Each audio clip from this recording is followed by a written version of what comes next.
पिछली वीडियो से कंटिन्यू करते हुए हम लोगों ने हडूप की एवोल्यूशन देखी कि किस तरह से डेटा वेयर हाउसेस से हम लोग इवॉल्व करके बिग डेटा वेयर हाउसेस की तरफ चले गए हैं। डेटा लेक का कॉन्सेप्ट हमने देखा कि किस तरह से हम लोग एक्सट्रैक्ट, ट्रांसफॉर्म और लोड की बजाय अब हम लोग एक्सट्रैक्ट करके अपने सोर्स सिस्टम से डेटा लोड कर लेते हैं और उसके बाद हम लोग उसके ऊपर एनालिसिस करते वक्त, हम लोग रीड करते वक्त अपनी बिजनेस लॉजिक और ट्रांसफॉर्मेशन अप्लाई करते हैं।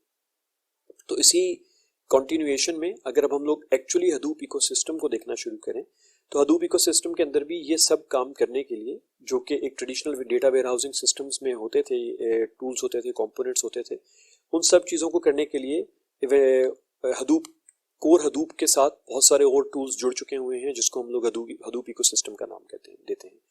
तो सबसे पहले तो स्टोरेज है। हम लोगों को ज़ाहिर बात है कोई जगह चाहिए जहाँ पे हम अपनी फाइल स्टोर कर सकें। तो हम लोग ये चीज़ ऑलरेडी देख चुके हुए हैं कि हडूप का जो कोर फ्रेमवर्क है उसके अंदर हमारे पास HDFS है, हडूप डिस्ट्रीब्यूटेड फाइल सिस्टम, जो कि हमें स्टोरेज का काम देता है। अब हमने स्टोरेज बना ली, अब हम लोगों को इसके अंदर कहीं से डेटा लाने की कैपेबिलिटी रखनी है। जिस तरह के ETL टूल्स हैं, बहुत सारे ETL टूल्स हडूप को भी सपोर्ट करते हैं, लेकिन हडूप के इकोसिस्टम के अंदर ऐसे कौन से टूल्स हैं जो कि हम लोगों को डेटा हडूप के अंदर लाने में हेल्प करते हैं। तो हम लोग डेटा इंजेस्शन को देखेंगे कि हमें डेटा इंजेस्शन में क्या क्या टूल्स अवेलेबल हैं। तो हमारे पास फ्लूम है जो कि लॉग कलेक्टर है, जिसमें बेसिकली कोई भी ऐसे system, source systems, click streams हैं, या फिर कहीं पे कोई सर्वर के लॉग्स हैं, या फिर वेबसाइट के विजिट्स के लॉग्स हैं, कोई भी ऐसे लॉग्स हैं जो कि हम लोगों को कलेक्ट करने हैं, उसके लिए हम लोग फ्लूम को यूज़ कर सकते हैं। और स्कूप एक ऐसा टूल है जो कि डेटा एक्सचेंज के लिए यूज़ होता है।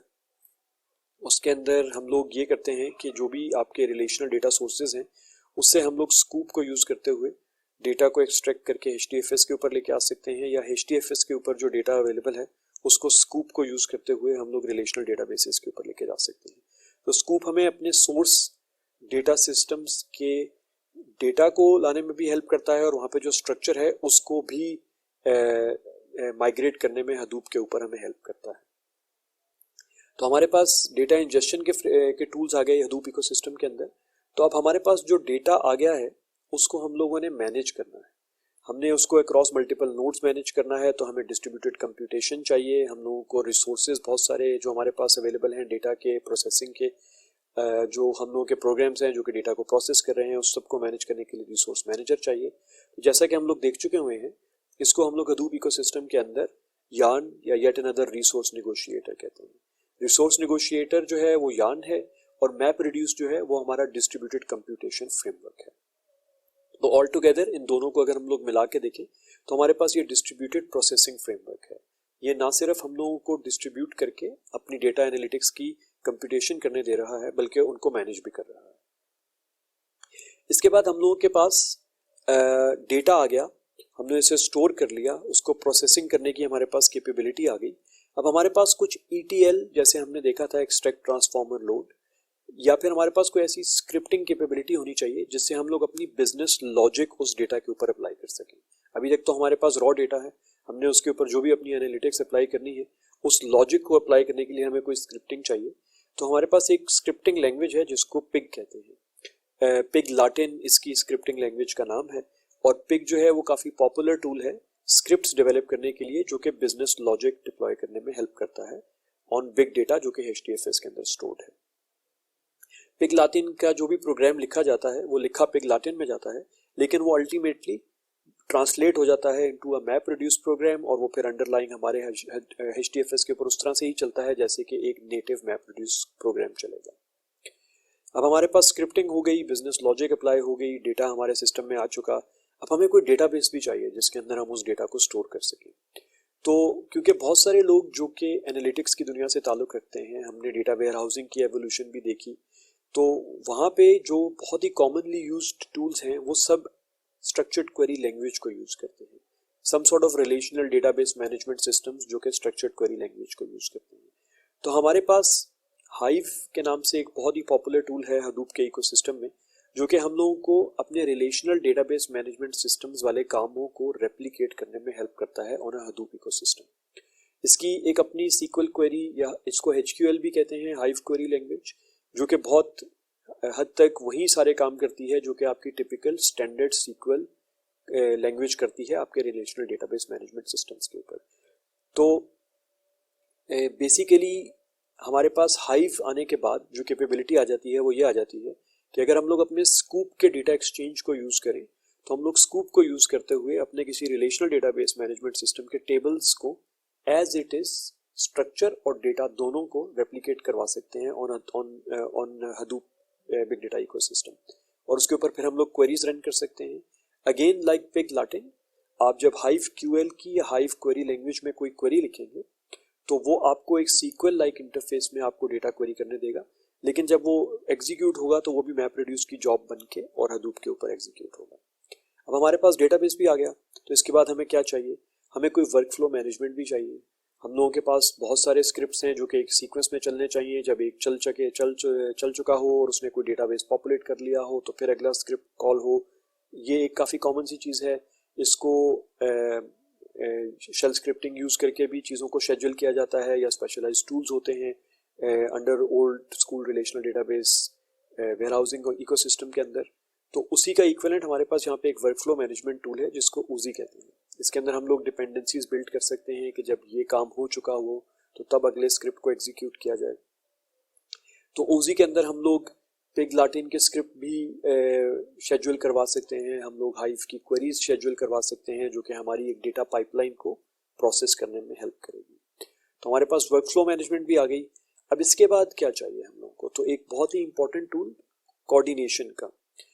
जिस तरह कि मैं शुरू में आपको बता चुका हूँ कि बिग डेटा इकोसिस्टम के अंदर हम लोग छोटे क्लस्टर्स से शुरू करके उसके अंदर और नोड्स ऐड कर सकते हैं, और जिस तरह के अभी इस स्लाइड के ऊपर मैं दिखा रहा हूँ कि इतने सारे सॉफ्टवेयर कंपोनेंट्स हैं जो कि इंडिविजुअली अपने अंदर एक कंप्लीट एप्लीकेशन है, लेकिन वो फिर एक बड़े इकोसिस्टम का हिस्सा बनने जा रहे हैं। तो कोऑर्डिनेशन के हर मशीन जो है उसके ऊपर रिक्वायर्ड ड्राइवर्स मौजूद हों, सेटिंग्स मौजूद हों, एप्लीकेशंस की प्रीरेक्विजिट्स मौजूद हों, एप्लीकेशन सही तरीके से कंपाइल होकर चल रही हों, अपडेट्स आती हैं, अपग्रेड्स आती हैं, सिक्योरिटी थ्रेट्स होती हैं, उनकी रेजोल्यूशन के लिए कोई अपडेट्स इंस्टॉल करनी है। तो कोऑर्डिनेशन के लिए हमारे पास एक टूल है जिसको ज़ूकीपर कहते हैं। ये हमारे बिग डेटा के क्लस्टर को बेसिकली शेप में चलाना कि वो सही तरीके से चले, उसमें कोई इश्यूज ना आए, उसके लिए हमें हेल्प करता है। तो हमारे पास क्लस्टर वाइड कोऑर्डिनेशन भी आ गई। अब इसके बाद कुछ चीज़ें और हैं, मैं इसको यहाँ पे सिर्फ इंट्रोड्यूस करवा देता हूँ। कॉलमर डेटाबेस है जो कि हडूप इकोसिस्टम के आने के बाद जो कुछ नई डेटाबेस प्लेटफॉर्म्स निकल के सामने आ रहे हैं उनमें से एक है। तो एक कॉलमर डेटाबेस है HBase के नाम से जो कि हम लोगों को अवेलेबल है। ये इंटेंशनली आप देख सकते हैं कि ये यान के ऊपर प्लेस नहीं है, ये हडूप डिस्ट्रीब्यूटेड फाइल सिस्टम के ऊपर पड़ी हुई फाइल्स के ऊपर डायरेक्टली आपको कॉलम बेस्ड डेटाबेसेस बिल्ड करने में हेल्प करता है। हम आगे जाके देखेंगे कि ये कॉलम बेस्ड डेटाबेसेस क्या होते हैं। नेक्स्ट एक बहुत ही पॉपुलर टूल आजकल जो कि इन इट सेल्फ अब एक पूरा फ्रेमवर्क और एक इकोसिस्टम बन चुका हुआ है। हमारे पास ऐसी कैपेबिलिटीज जो कि हम लोगों को स्ट्रीमिंग फॉर्म में डेटा प्रोसेस करने में हेल्प करें। हडूप जब डेवलप किया गया तो इसका ओरिजिनल मकसद डेटा की बैच प्रोसेसिंग करना था, लेकिन आहिस्ता आहिस्ता ये रिक्वायरमेंट इवॉल्व हुई कि हम लोगों के पास स्ट्रीम होता हुआ डेटा प्रोसेस करने की भी कैपेबिलिटी हो कि जिस तरह डेटा आए, जिस स्पीड से भी आए, हम उसको उसी वक्त प्रोसेस कर सकें। दूसरा ये कि मशीन लर्निंग एक काफ़ी तेज़ी से इवॉल्व होती हुई फील्ड है। तो मशीन लर्निंग के एल्गोरिदम्स को या उसके लिखे हुए प्रोग्राम्स को हम लोग डेटा के करीब ले आएँ अपने बिग डेटा इकोसिस्टम के अंदर, और जहाँ पे हमने डेटा प्रोसेस करना है वहाँ पे हम लोग अपने मशीन लर्निंग एल्गोरिदम्स को भी चला सकें। और लास्टली एक एस्पेक्ट बिग डेटा इकोसिस्टम्स का निकल के सामने ये आया कि जब बिग डेटा के क्लस्टर्स खड़े किए जाते हैं, क्योंकि बहुत सारी मशीन्स यूज़ की जाती हैं और हर मशीन के अंदर रैम होती है, हार्ड ड्राइव होती है और प्रोसेसर होता है। तो जो रैम होता है उसके अंदर अगर आप कोई चीज़ कैशे करते हैं तो बहुत सारी एप्लीकेशंस जो हैं वो अपने रन टाइम के अंदर कुछ डेटा कैशे कर लेती हैं, लेकिन क्यों ना हम उसी के अंदर कुछ ऐसी डेटा टाइप्स बनाएं जो कि रैम को ही नेटिवली यूज़ करें, तो आपकी डेटा प्रोसेसिंग बहुत तेज़ हो जाती है। तो इन कॉन्सेप्ट्स को सामने रखते हुए अपाचे स्पार्क इवॉल्व हुआ जो कि एक बहुत ज़बरदस्त प्लेटफॉर्म है। ये नेटिवली हम लोगों को स्पार्क कोई यान के ऊपर रन करने की कैपेबिलिटी रखता है। अपाचे स्पार्क स्टैंडलोन भी रन कर सकता है, लेकिन जब आप इसको यान के थ्रू रन करते हैं तो आपकी अंडरलाइंग HDFS की जो फाइल्स हैं वो डायरेक्टली स्पार्क के अंदर जा सकती हैं। और फिर जब आप स्पार्क के ऊपर जो एप्लीकेशंस हैं उनको देखते हैं तो स्पार्क आपको स्ट्रीमिंग डेटा प्रोसेसिंग की कैपेबिलिटी देता है।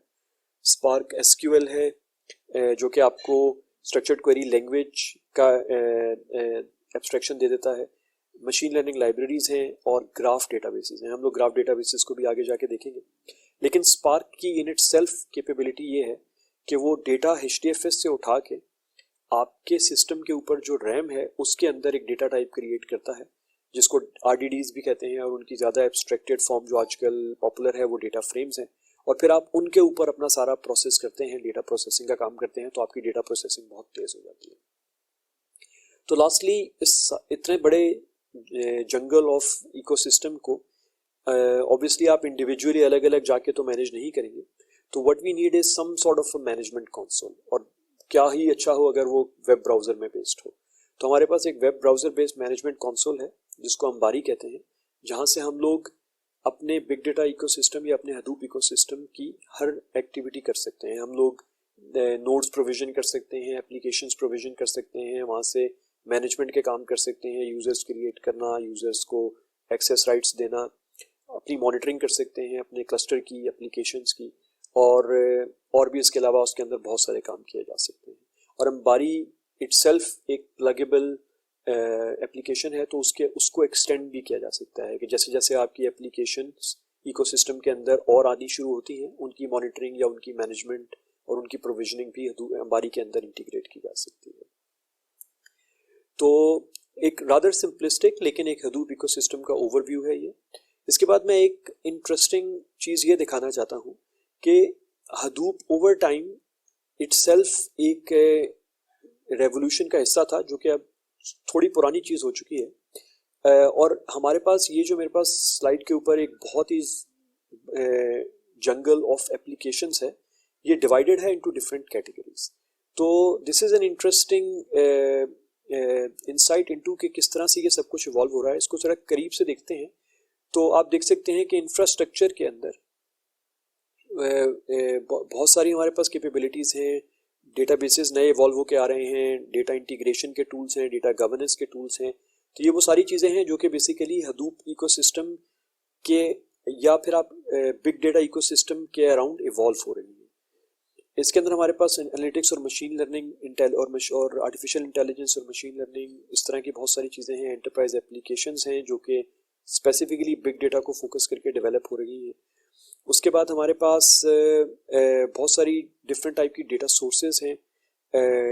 डेटा के actually in it self resources हैं, ओपन डेटाबेसेस हैं, पब्लिकली अवेलेबल डेटाबेसेस हैं। हमारे पास काफ़ी सारे प्रोप्राइटरी और ओपन सोर्स टूल्स भी इसके अंदर अवेलेबल हैं।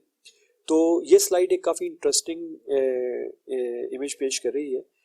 मैं यहाँ पे ये लिंक छोड़ रहा हूँ, अगर आप में से कोई इस PDF को डाउनलोड करके इसको ज़रा डिटेल में स्टडी करना चाह रहा हूँ। The idea of showing this was कि आप लोग देख सकें कि किस तरह से एक बहुत ही रिच इकोसिस्टम है बिग डेटा के अराउंड। और हडूप, जिस तरह के पहले मैंने बताया, it's one of the frameworks. Spark को जिसको मैंने ब्रीफली टच किया इज़ अनदर फ्रेमवर्क। तो ये वो बहुत सारी टूल्स हैं जो कि अब इवॉल्व होकर आ रहे हैं बिग डेटा को मैनेज करने के लिए। इसमें हमारे पास जैसा कि मैंने ब्रीफली मेंशन किया कि हमारे पास सेमी और अनस्ट्रक्चर्ड डेटा को मैनेज करने की भी अब कैपेबिलिटी आ गई है। तो हम लोग अपने ट्रेडिशनल डेटा वेयर हाउसेस से इवॉल्व करके अब अपने हडूप इकोसिस्टम की तरफ जा रहे हैं, जिसमें बड़ी कंपनियां रियलाइज कर रही हैं कि अनस्ट्रक्चर्ड और सेमी स्ट्रक्चर्ड डेटा को प्रोसेस करके उसमें से जो इनसाइट्स निकलती हैं, और सिर्फ एनालिटिकल कैपेबिलिटीज़ नहीं बल्कि प्रिडिक्टिव और प्रिस्क्रिप्टिव कैपेबिलिटीज़ भी उस डेटा के ऊपर बनाई जा सकती हैं। तो इस वीडियो में इतना ही। मिलते हैं अगली वीडियो में, जिसमें मैं NoSQL और ये नए टाइप के जो कुछ डेटाबेसेस हैं उनका एक ओवरव्यू दूंगा।